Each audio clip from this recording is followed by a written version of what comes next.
Salut les amis! Les coulisses du spectacle de Jack continuent et cette fois on voulait parler de...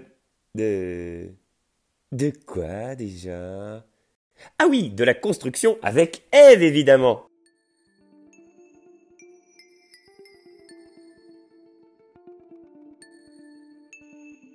Vous vous appelez Ève Ragon. Vous êtes marionnettiste ainsi que metteuse en scène et constructrice des marionnettes du spectacle Jack Théorie des ensembles. Pouvez-vous nous expliquer un peu dans le détail comment sont constituées ces marionnettes?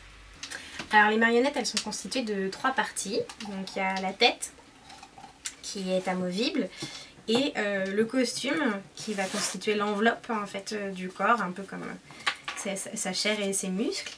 Et en dessous, vous avez donc une colonne vertébrale et un squelette qui va être composé d'un lest, d'une colonne souple et d'un petit bloc de mousse qui fait les épaules. Pouvez-vous nous en dire plus sur la disproportion des mains par rapport au corps des marionnettes?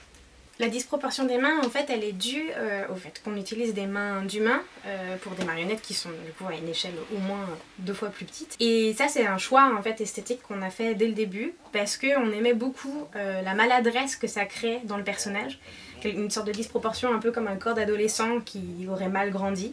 Et on trouve que ça crée une sorte d'attendrissement naturel, en fait, une affection, une empathie pour ces marionnettes. En quelle matière sont les têtes des marionnettes? Les têtes sont en papier mâché. C'est une technique du coup qui consiste à faire un moule en terre. Voilà, là ça c'est un reste de moule en terre qui là a séché. Normalement il est mou et humide quand on le travaille. Après on vient poser dessus du papier mâché avec de la colle et ces petits bouts de papier vont venir composer du coup tout le visage. Après on en fait plusieurs, on fait à peu près 6 couches et on vient renforcer derrière, ajouter du coup ce qu'on appelle le pistolet en bois et si besoin, c'est pas le cas de toutes les marionnettes, ajouter les cheveux. Pouvez-vous nous dire pourquoi vous avez choisi ce type de marionnettes? Déjà, c'était des marionnettes qui se manipulaient sur table et ça nous permettait de les emmener absolument partout, dans plein de lieux différents.